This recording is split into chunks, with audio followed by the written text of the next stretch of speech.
What up, everyone? DJ Anubis here with you on the Metal Tavern Radio podcast, talking a little bit about the tarantula hobby. As you all know that follow me, I do am a part of the tarantula hobby, and I do have currently 17 different species of tarantula on my own. Clearly starting out with beginner spiders and then work my way up to some old worlds. Before I get into any more, I do want to say hello to Anthony Jordan from Movies and Gaming, as well as Big Bad Wolf, who's also here with us today. And what does he say here? I can see that the OBT is a flagship showcases.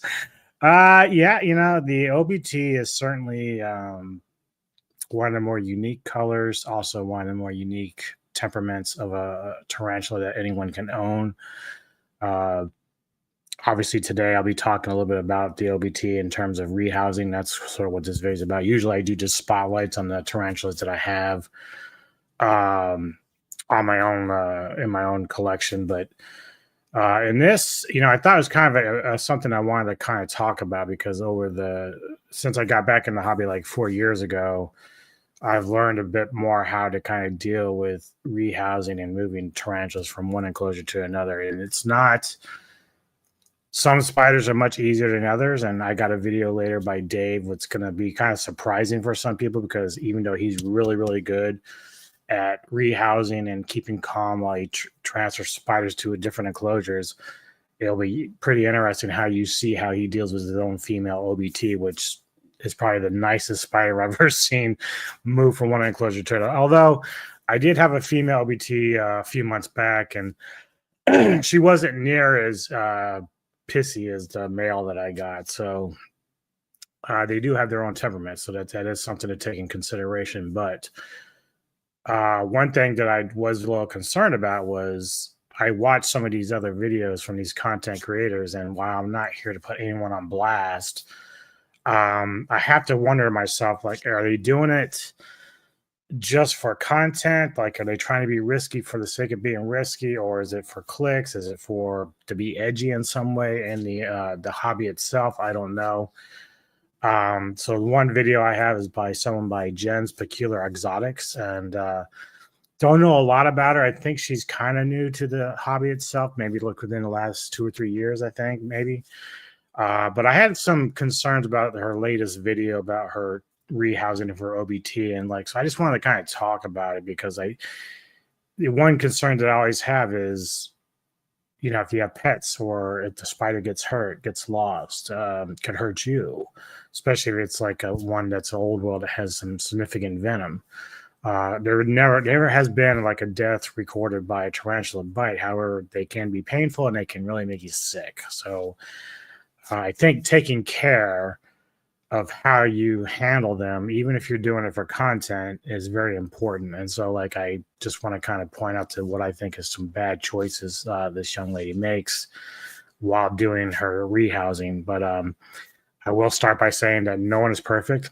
Everyone knows me. Anyone who's followed me within a long time now, within the last few weeks, I stupidly left my door open to my Mexican redleg Salem. She got out, couldn't find her for a couple days. Finally found her behind the TV. Amazingly, my cats did not find her first.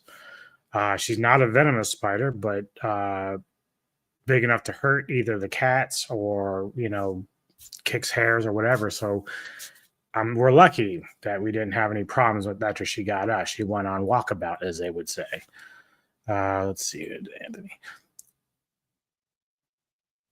Yeah, man. It can be nasty, dude. It's, I'd be probably going to the hospital. And the thing is, I say there's been no deaths recorded by tarantula bites, but you don't know how people will react. Because if you're allergic to bees and stuff like that, I'm assuming any kind of bite from a spider, with strong venom, could kick that allergic reaction into overdrive. So even though we haven't had a recorded one, who knows what's happens if you're somebody that's allergic to bites from insects and arachnids and stuff like that. So now one thing I want to talk about first, I'm going to pull up this little thing here, and you might not see it as well as I do, but I'll read it. So basically, the risk involved with tarantula rehousing. There are two main risks of rehousing a tarantula, excluding the chance that the tarantula spider could get lost during the move. As tarantulas are not domesticated, they will always defend themselves against any and all threats, especially if they're unable to escape. In my case, Salem got out. She strolled, but she wasn't threatened by anything, so she just kind of placed herself behind the TV, and that was it. Even though most tarantulas are venomous, this venom is unlikely to result in serious injuries or fatalities. You can read more venom here. The irritating hairs, however, can be shot from the tarantula's legs and cause irritation to humans. Yes. I've told people about this. My Brazilian black, for whatever reason, her hairs got on me one time and I was itching for a fucking month because I didn't wash my hands right away and I was scratching. And it was a mess, dude. Just terrible, terrible feeling. Terrible. Also, because the hairs are kind of like little barbs, should you get those in your eyes, that could be very serious. That means you could end up having to go to the hospital and have it surgically repaired or removed. So sometimes you will find keepers that will wear glasses or goggles when trying to rehouse a spider, because if they're not careful, which again, whenever I try to catch mine in cups, like I always try to make sure that anytime it's kicking hairs, it's kicking it into the cup itself. My mom is allergic to a spider bite. She got bit by one that wasn't particularly venomous, but still had to go to the yard to get treated. Yeah. And that's the thing. Like, even if you have something like a black widow bite or a brown recluse, those can do some serious damage to your body. But even like a wolf spider or something that gets infected, yada, yada, yada. And again, if like in his case, his mom's allergic. So that means even the most average spider can make you feel sick and feel like ass. So you just don't want it. And especially from some old world spiders where their venom is very toxic, at least to animals and stuff like that. So it would fuck us up, to a degree. We just don't want that. In conclusion, tarantula rehousing requires careful planning and attention to detail, ensure a smooth and safe transition. True. By using the right methods, such as a bag, I don't use a bag. I don't know why. That's to me. Don't use a bag. Ever use a bag, because the spider can bite right through that shit.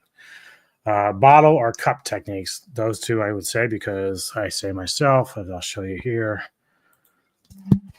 I haven't cut this up yet, but for the larger spiders, I would cut probably right on the hole here, keep this end open.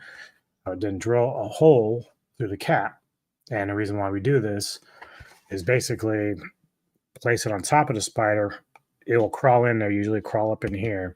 Can't get out through this end, of course. And the reason why we have a small hole is I would take like a little brush or something thin that I can, as I put them back into their new enclosure, I can shoosh them down. Sometimes they're a little bit smarter and they don't want to do that. So don't think this is like a foolproof thing to get your spiders to do what you want them to do. They don't always do that. The other one, of course, the more one I use the most is, even though this is basically a smaller enclosure, it comes handy as a catch cup for my spider. So I will generally use these to transfer them from one enclosure to another. And all right. So back to this real quick. We're going to scroll up a little bit.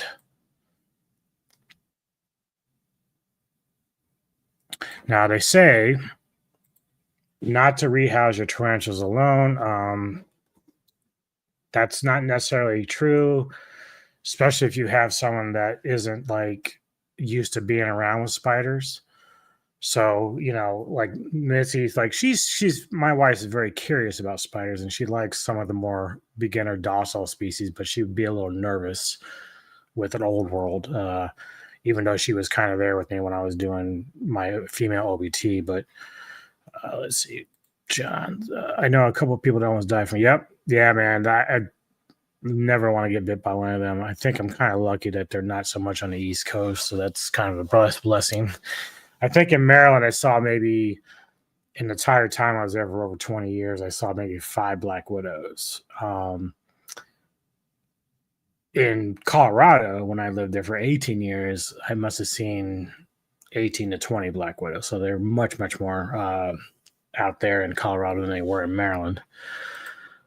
Is it good to have a backup catch-up? Oh, yes, always, always. And even Dave's Little Beasties will tell you the same thing, like no matter what. Now, For myself, uh, unlike some people, you kind of have to use the space you're in. So most people, like Dave's, he has his own room, like I do, but his is much bigger than mine.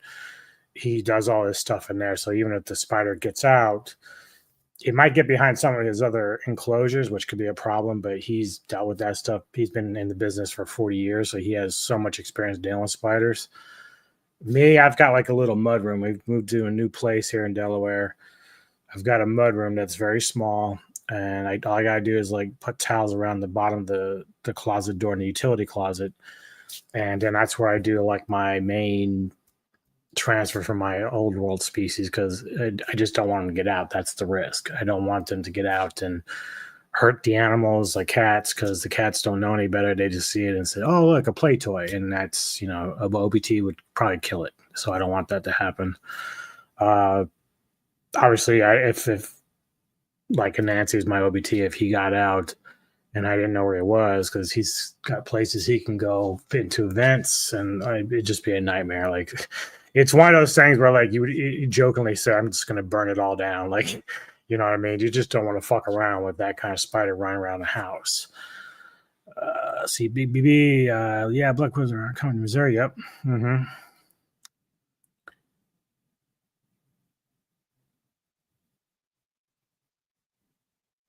Oh, you have tarantulas in Missouri?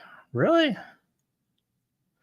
Now I have heard about the ones that kind of group up. Those are generally, I think those are like generally like Mexican redlegs or maybe Arizona blondes. I don't know for sure, but I know that like Kingdom of the Spiders, even though that was a bit of a fictitious account of how the things unraveled in that movie, like there are spiders that congregate, but most time we think of the Balfouri. Those ones are the ones that can be in a commune, but those aren't ones that usually live out in Missouri or anything like that. So they're more exotic, but I do think there's certain species that will at least tolerate being around each other enough. And I think the Mexican redleg is probably one because they're the more common spider in the U.S.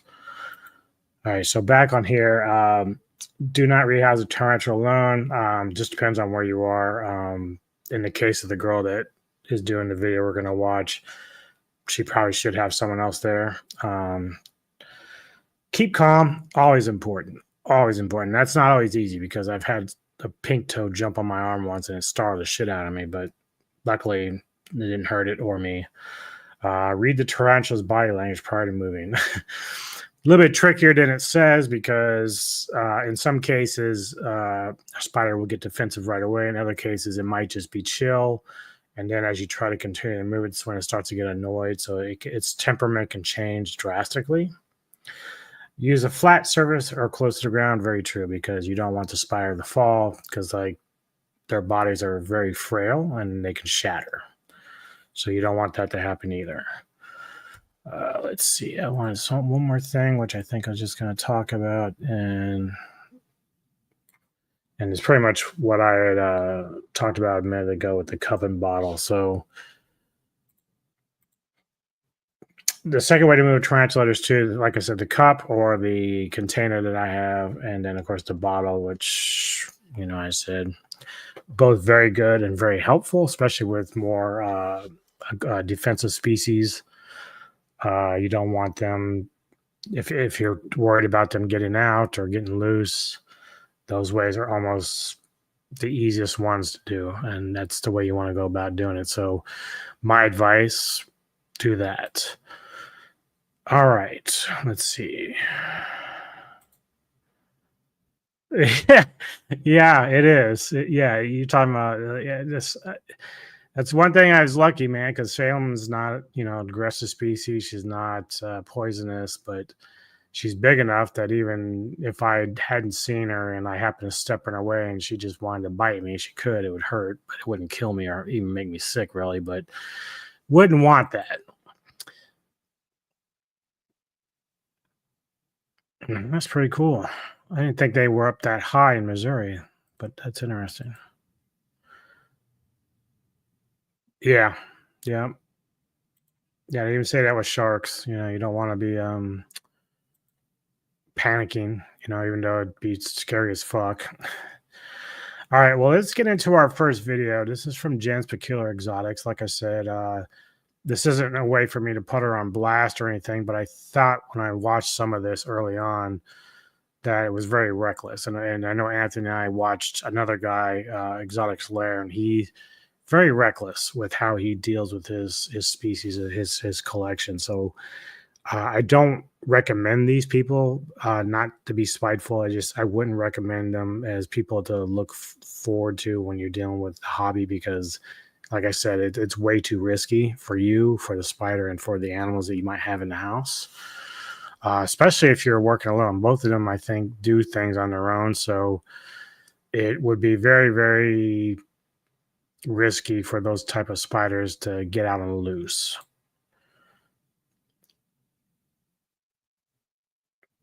Yeah. Girl. Oh, shoot. Dang. Freaking butthole. Oh my god.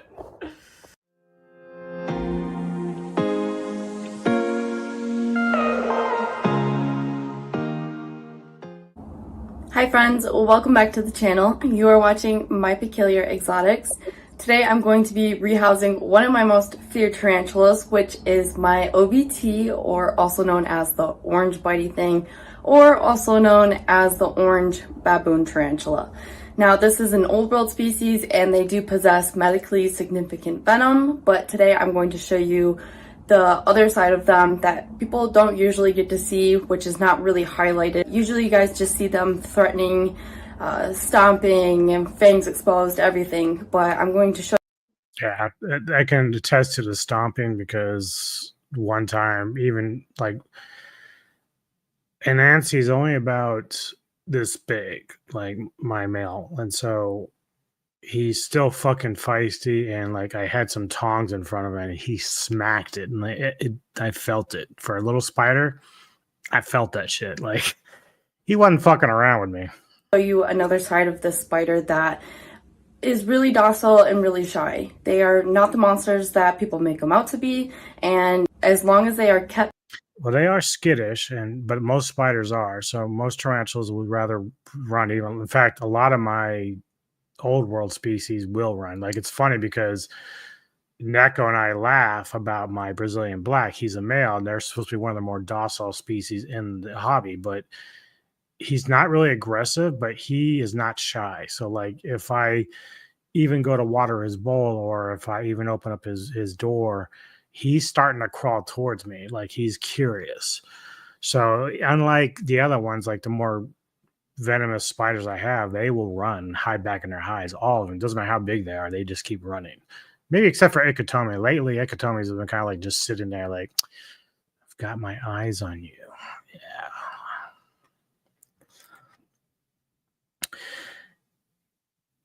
Even the more aggressive species, their first instinct is to run away, but in the enclosure, there's nowhere to run to. Well, yeah, and that's why a lot of times, like even now, like I'm probably going to have to move Ikitomi, my Toga Starburst baboon, into a much larger container or enclosure because they tend to, like, even Dave will tell you, they tend to like keep their spiders in relatively smaller enclosures so that it's easier for them to find prey. But for me, a lot of times when I drop prey, even if they're still in their hides, I just drop it down in the hide and they usually get it anyway. But I like having room. So when we watch Dave's video later, he's moving his OBT into an enclosure that has no doors. It's just a top. I don't do that because I'm too nervous and my sanity would be just out the door trying to move an OBT into a place where I didn't have more access to how I'm going to get it in there.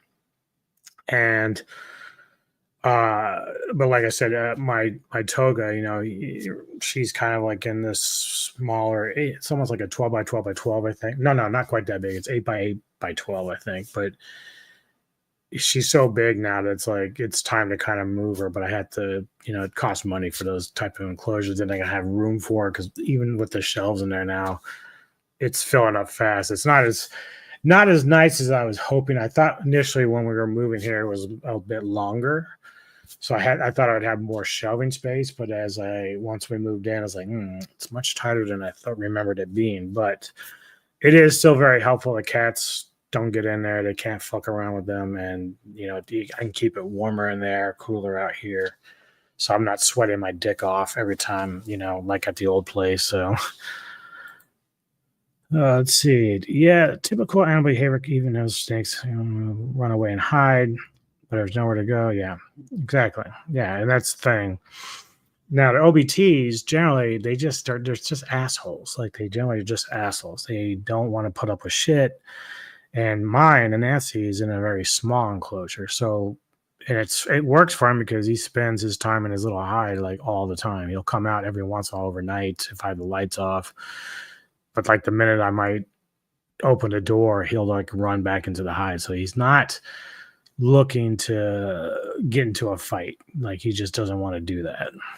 Correctly, they are fine. They're not going to bother you. Yeah, they'll still like threat pose you and stomp at you from like their enclosure, but they'll never like come out unless you like seriously antagonize them, which I don't recommend you do at all. So, and then I also have another tarantula that's one of my favorites, but it is my Amazon Blue Bloom, and I'm also going to be rehousing that one as well. So without further ado, let's get into this video. You could hear the hesitation in her voice. Cup nearby, just in case she does go flying somewhere. She usually stays within the perimeter of her home, but she is pretty fast because she is an old world species, and these guys do move much quicker than your new worlds. But I gotta get her out of her little nest here. Actually, I'm gonna start pulling this web.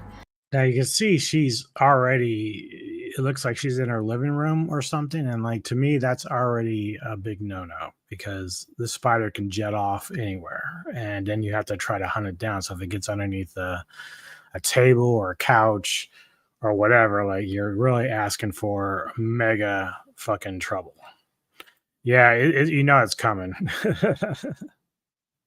This is why I start pulling web with, like, especially a species like this, is because they're so defensive that you might as well just make it easier for yourself.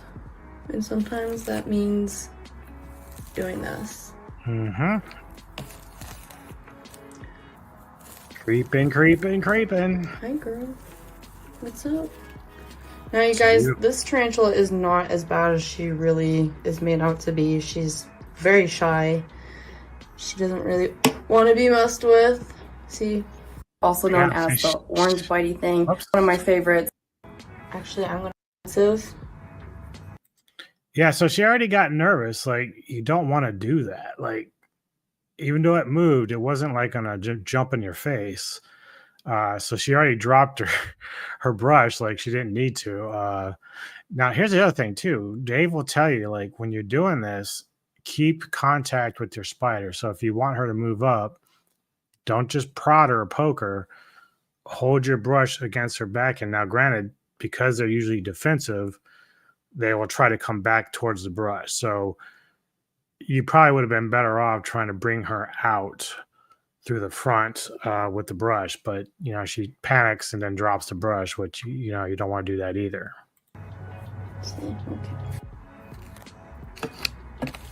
Okay. Hi, Sriracha. What's up, girl? She calls her Sriracha? She's like, woman, how dare you mess with my webbing? It's fine. It'll be okay. Now, I'm gonna use my paintbrush.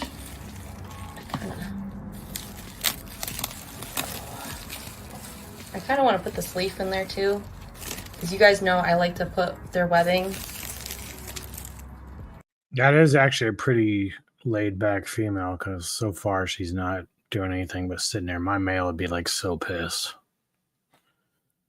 Yeah, she understands the risk there for sure.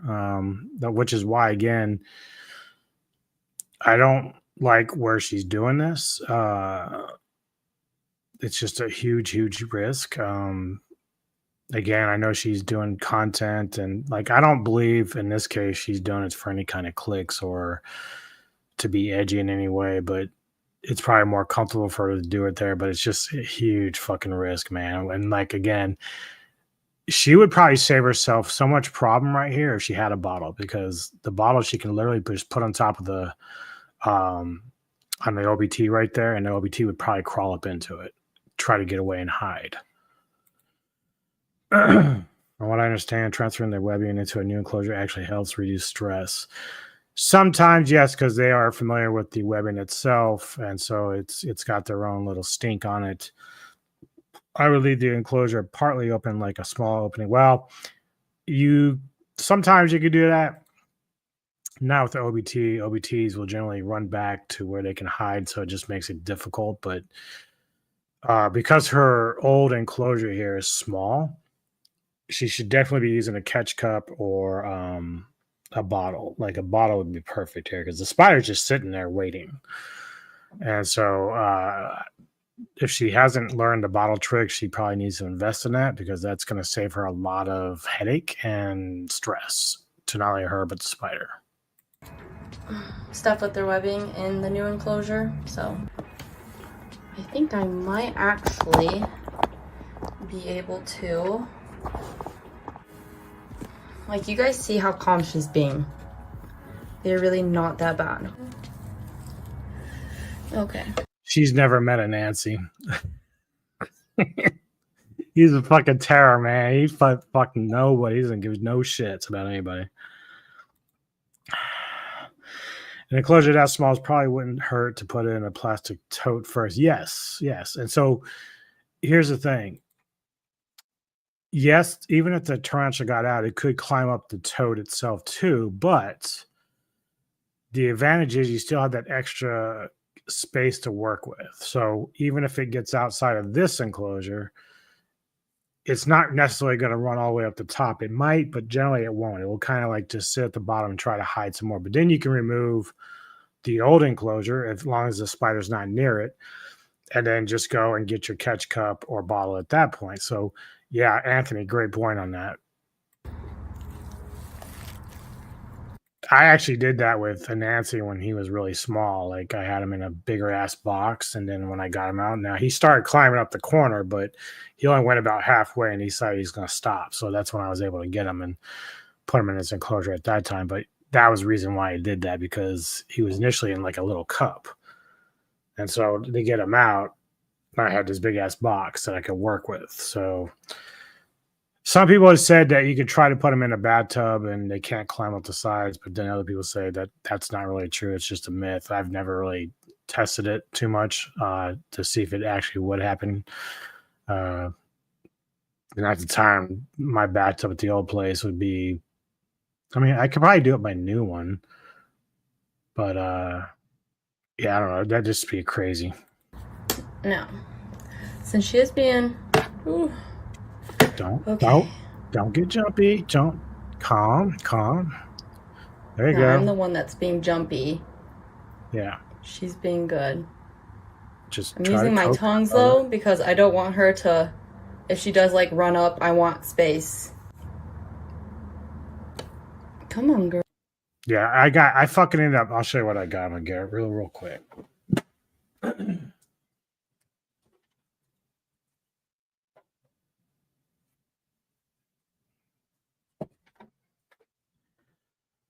So yeah, the very reason, and I don't want to blow this up too much. Let me see if I can. So I got this. It's basically just for a pointer for a school, and it extends. So you can see how fucking far this thing extends. Did it come out? Yeah, it did. There we go. So it extends. It's just a pointer for school.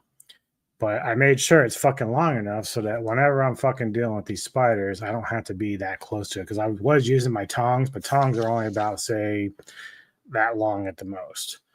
So that's too risky for me. I don't want to be that close when dealing with the larger, more dangerous spiders. So even though she has her tongs there, that spider, if it chooses to run up, it'll be quick. And she has to be very careful. Oh, shoot. Dang. She's mad. All right. There you go. There's a cup you can crawl into.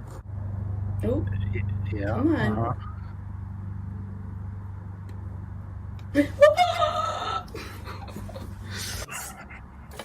Oh. She doesn't want. Oh.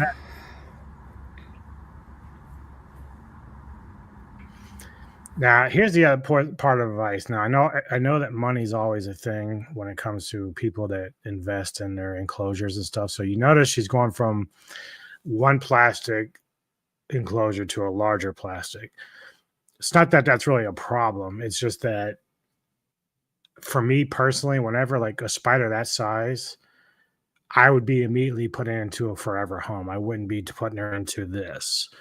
I'd be saving my money if I had to, buying an enclosure from EcoTerra or whatever, and putting them into what I would consider her forever home. So I don't have to keep dealing with this transferring all the time, because it is stressful for a spider to have to keep getting moved around. Now, sometimes it's necessary as spiderlings, they grow, and you have to kind of do that. But some spiders, like right now, I have Mystique, and basically what will be her semi forever home, even though she'll get much larger, so I have to eventually move her to a bigger one. But for a time being, she's fine. Like, I don't have her in, like, some people just go by steps. I don't. I'm like, fuck that. I'm gonna put you in a big one.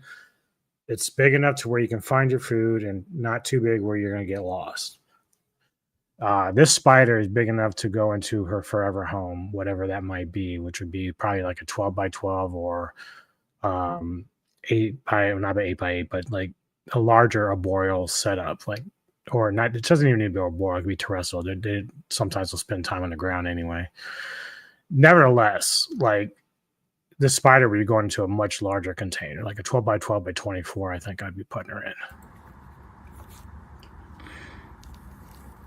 Oh, girl. Now she's stressing. Okay. Let's try it this way. Ah! Careful. See, this is why I don't like to use the cup, because she's just gonna like.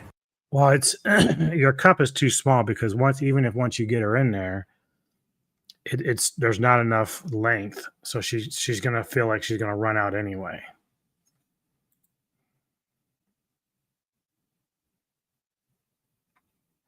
Yeah. Fly around anyways. It's okay as long as she's not slapping at me. But I don't want her to be in my lap either. Come on, girl. It's okay. It's okay. Oh my gosh. Here she comes. Oh my god. Girl. Now, see, granted, the spider want to stay where it can go hide, but should it decide to jump on the carpet, it'll be gone. It will find somewhere else to go, and it's fast. So, not ideal place to do this kind of work. Again, I'm not trying to put her on blast, but this is a risk that I just would not take, because you could hurt the spider, you could hurt yourself. It doesn't look like she has any animals around currently, so that's good. But let's say she has a dog or a cat and they just happen to come across it. If it gets lost in the house, well, then you're fucked. Like, that could be a real problem. Walk your bum into this enclosure. No, don't go in there. Yep. But for real, I am like not playing with her anymore. Come on. Come on. Now, before she comes over here, freaking. No. No. No.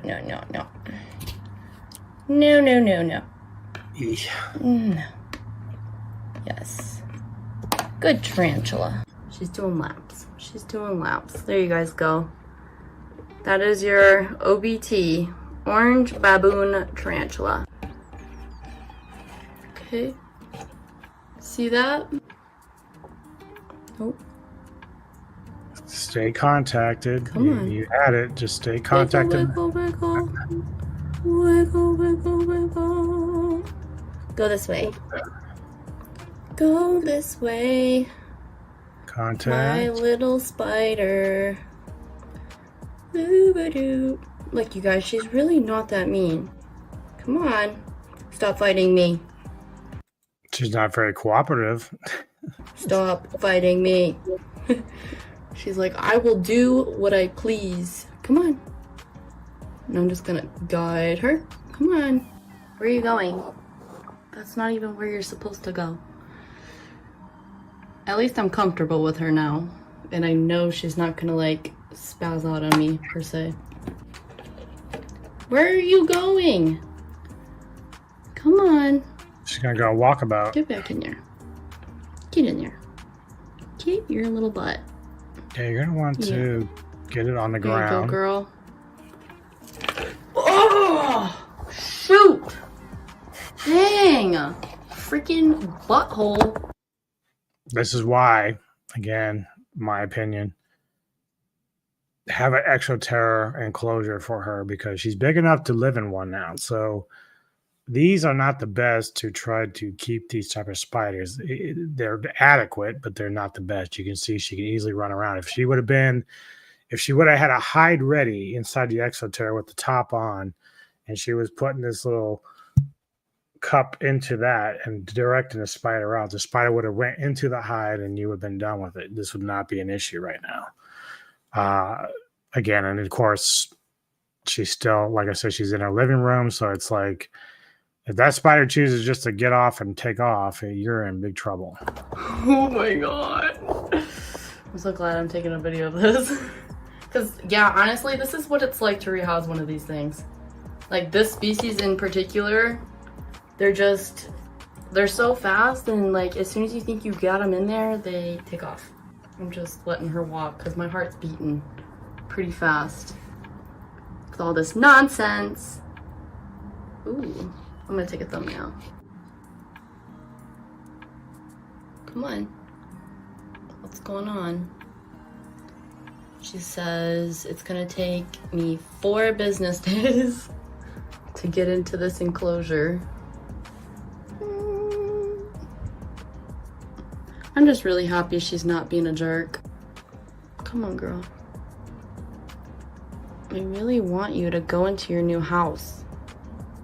Something tells me, though, the females of the species are a little bit more easy to deal with because between mine and hers and Dave's, they don't seem to be nearly as pissy as the male is. That would make me very happy. Ooh, I'm gonna that's use 2 hands. Oh, there you go. wow. Did we just give up? Okay. Make sure those toes are in there all the way. I don't want to get any of them. Okay. Perfect. Big spider in the enclosure. No toes, no toes. Look at her. Cool.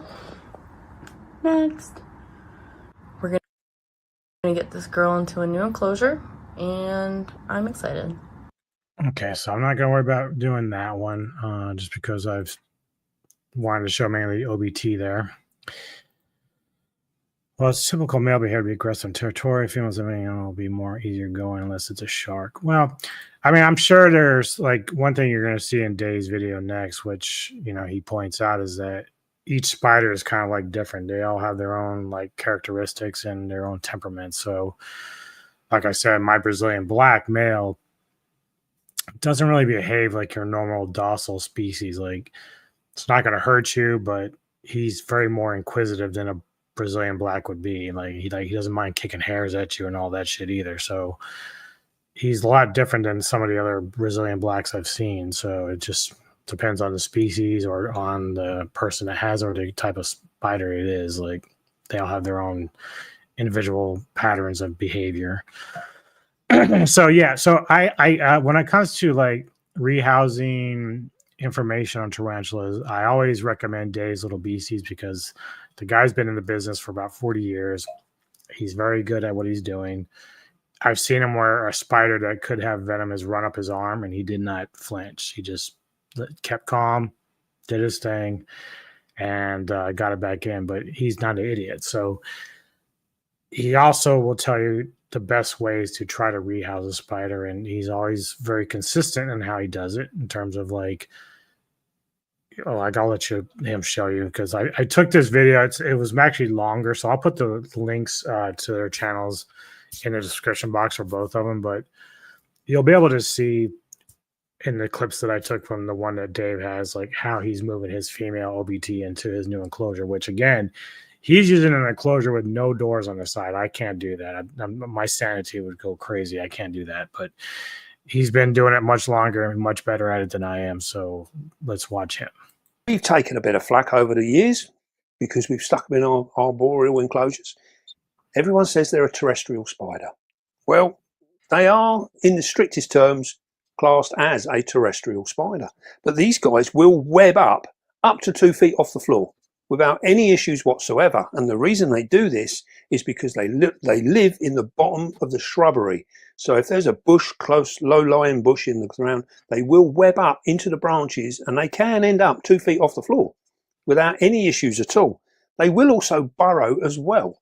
So although not strictly an arboreal spider, they have been known to web up way above the floor. And so this means that we can, as a hobbyist, we can play around with that and we can either keep them arboreally or we can keep them terrestrially. Today, we're going to set this girl up in more of what we would class as a terrestrial type setup, although it is going to have a bit of a mix to it. There's going to be access for her to go from the top or the bottom. It's all down to her, what she wants to do. So we're going to do it in a 30 by 30 by 30 cube. This is a Komodo here. It's a top opening one, fully meshed top opening. And all we're going to do is fill this with Beastie Mix. Now, the reason we've gone for this enclosure is because we like the design. We like the open glass here. It's nothing to do with it being a top opening enclosure.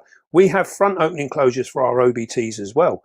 Now I can hear some of you gasping, thinking, oh my God, I wouldn't have a front opening enclosure with an OBT.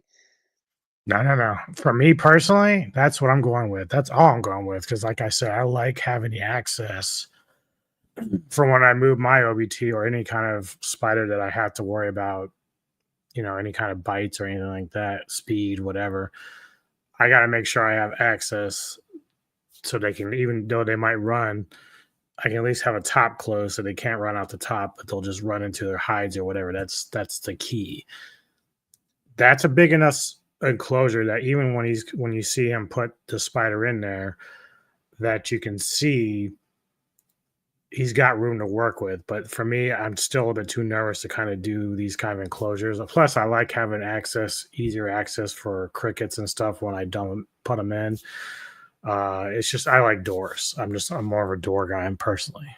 They're not as bad as you first think. Once you get to understand them, they really aren't that bad. Although they must be treated as individuals. Every now and again, we get one. We might have one here. We don't know yet. We don't open the box. But we might find out she might be one of the more defensive ones. Remember that these guys do have a bit of a reputation. And they're one of the spiders in the hobby that create a real stir. You know, people get very excited about these guys. And it's because of their defensive attitude. They are an old world spider. And they are a baboon species. So, generally speaking, with all of the baboon species, they are relatively quick to defend themselves while we're in there. Now, we got our catch cup down the side here, just in case we need it. Just in case she decides to go... Catch cup. On a bit of a walkabout. That is a fucking healthy female. She's been eating good. So we'll leave that there, nice and close to hand. Now you can see this absolutely beautiful colouring, and you get the idea of where they get the and like I said, now in Dave's case, he has like all this experience with these spiders. So you see the size of this enclosure. This spider is much too large for this. Now, granted, that's why he's rehousing it, but I would have personally removed her long before she got to this size, because this is like scary shit right here. This is like Daniel Miller scary shit here. The orange bitey thing, or the OBT. That's not always a good idea with a spider like this. So what we're going to do is we are going to put the lid back on top until we pick the box up. Now the reason being that as soon as we put that back on there like that, we know she's safe. She can't go anywhere. The minute we pick this box up, vibration tells her that she is on the move. So what we're going to do, we're now going to take the lid off. Now, because we're tilting this downwards, her immediate reaction is to come up the top. So what we're going to do, because it's a defensive spider, we are going to touch her at the back. Most people would be tempted to touch her from the front, where she will react. If we touch her from the back, she should react and turn and face the paintbrush. That's the theory. So what we're going to do, we're just going to touch her leg. Very, very gently. Now you see that. Now this is giving us a little cue as to how she's going to respond. She's being very, very gentle. We don't really want her coming up the box. So what we're going to do now, we're going to change it around. We're reading our spider all the time. Now, in my case, if I was in this position, I would not be holding this. So I would have kept the lid on top until I set the cup down inside the enclosure, to which I would have taken my trusty thing here, and I would have coaxed her out probably by the side between her abdomen and where her carapace is. I would have kind of pushed her gently out that way so that she would have come in without startling her too much to run. And we're hoping that she's going to stay lovely and well behaved. So now we're going to get our contact again. Yeah, so right where he is, that's where I would be doing. But I would have set the cup down, because if she would have sprang, it could have been up towards my hand or, you know, outside the cup like the other girl had. So like, because especially with the Nancy, who's much more feisty, he's just somebody that likes to run a lot. So even me just touch him a little bit, he gets very pissy. So unlike this one here, this one's very well behaved. Very calm. So that definitely depends on the temperament of the spider you're dealing with. Again, there we go. No, notice there, absolutely no threat posture whatsoever. And so there you go. I'm sure she'll be excited, but yeah, so you see the difference on how one person handles it versus the other. Now, the other girl, she may not have enough experience with dealing transfer, and even I don't have the experience that Dave has. That's why I say when I watch him, I say to myself, well, how am I going to handle this situation that he's doing? Well, he has it in a box, which I would have had, but then I would have basically left the box in the bottom of the enclosure, and then I would coax the spider out gently so I can get it to just come out and then scurry into its hide. And that's the difference for me, like, because Dave has been dealing with these spiders for many, many years, so he knows exactly how they operate. But at the same time, he has had experiences where I've watched his videos where spiders don't do what he wants and they get on the loose. You should see his video at the Balfour. It's the most hilarious thing, because he's putting them in this big ass enclosure. There's like 30 of them. So every time he's putting one in, they're scurrying out the top, and he has to go back and wrangle them back in like sheep. And it's just so funny. If an OBT bites, it's going to double tap or triple tap. Yeah, they're not afraid to hit you a couple times, and that's the thing. Like, again, you don't want to be bit by these spiders. It just makes you very sick and very painful, especially the bigger they are, the bigger the fangs. And as Anthony pointed out, they aren't afraid to bite you twice, like some snakes will do. So again, no offense to Jen at all, but like, I don't like her situation. I don't like the setup there. A little bit too much of a risk for me, especially in my own house. I would not do that. I just would not want a spider like that to get on the loose and then cause problems where I had to literally go spend days trying to find it, because otherwise it's going to be living rent-free in my head while it's out there. Salem was gone for 3 days before we found her. 3 days. And she's about the size of my hand. So think about that. A spider that size could avoid being detected for 3 days. Now imagine a spider like a Nancy who's like maybe the size of both my fingers and on the loose, and I can't find him. And since he's a climber, these overhead lights I've got behind him, there's like a little thing that you can actually crawl into. It's like you probably can crawl right on top of the roof, not the roof, but the ceiling part in between the housing. So there's vents. It would just be a nightmare. I can't do that. Like you can't have that happen. So I'm thankful that I've never had a foobar with leaving one of my more, exotic species doors open by accident. So that's one thing that I have to make sure that I'm always paying attention to with my spiders. And then transferring, I take them into my mud room. It's a controlled environment. Even if the spider gets out, it's a short enough room where if it gets on the ceiling, I can still get it. It's not going to get under any cracks. Like I've got it under control if it happens to get out. So I wanted to talk a little bit about this because the guy for Exotic Lairs, he seems like a fun dude and he really is passionate about his hobby himself, but he's a bit reckless on how he deals with his spiders, both to himself and the spider. So I don't like that kind of behavior because I think it's more just pandering to your audience as far as like clicks and stuff like that. But everyone does it their own way. That's just how it is. And, to kind of live with that. But I can't highly recommend Dave's Little Beasties enough because the guy just knows how to do it and does it right. In my opinion, he treats them with respect. He's one person that will tell you straight up that spiders are not really meant to be held. I agree to that.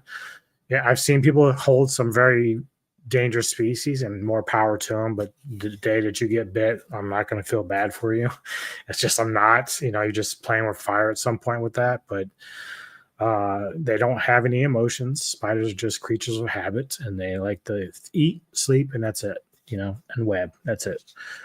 So that's basically it, guys. I just wanted to talk a little bit about that, and I'm glad that Big Bad Wolf and Anthony and the rest of you that were watching came by to watch this a little bit because I thought it was important to kind of discuss about the hobby itself. I mean, I'm certainly no massive expert, but I do learn a lot from Dave's Little Beasties, and I appreciate that guy's out there because I can't imagine trying to take advice from people that are reckless.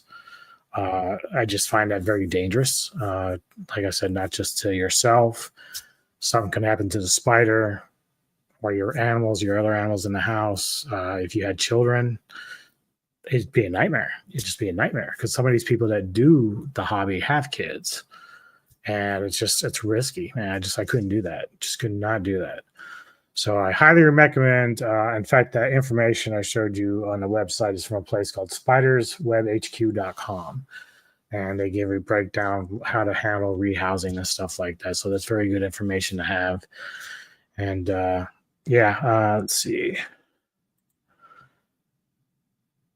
Dave is so fun. And I've actually talked to him occasionally behind the scenes a little bit when I had questions. And he's the kind of guy that will answer you if you have questions. Like he has a big following. So it's like very, very cool guy. He knows what he's doing. The way he does his enclosures, like I've been trying to do my enclosures the way he does. He makes it look so beautiful. Me, I'm like, my shit dies. My plants die. My moss dies. I can't do what he does, but dude, he is very good at what he does. He's very, very good and very fun-loving guy. Can't recommend him highly enough. All right. Well, I'm not going to bore you anymore. Let me tell you a little bit what's coming on the rest of the week. Wednesday, Ghouls at Midnight. I believe Mr. Anthony is going to be with us to discuss Hard Eyes, which came out this year. So that's Tony's pick is Hard Eyes from 2025. I haven't watched it yet. I've got the link for it, but once I watch that, we're going to review that. I don't know what my pick's going to be yet, and I'm not sure if I'm going to get to another episode of Ghouls this week, but so far we will definitely get Tony's out of the way.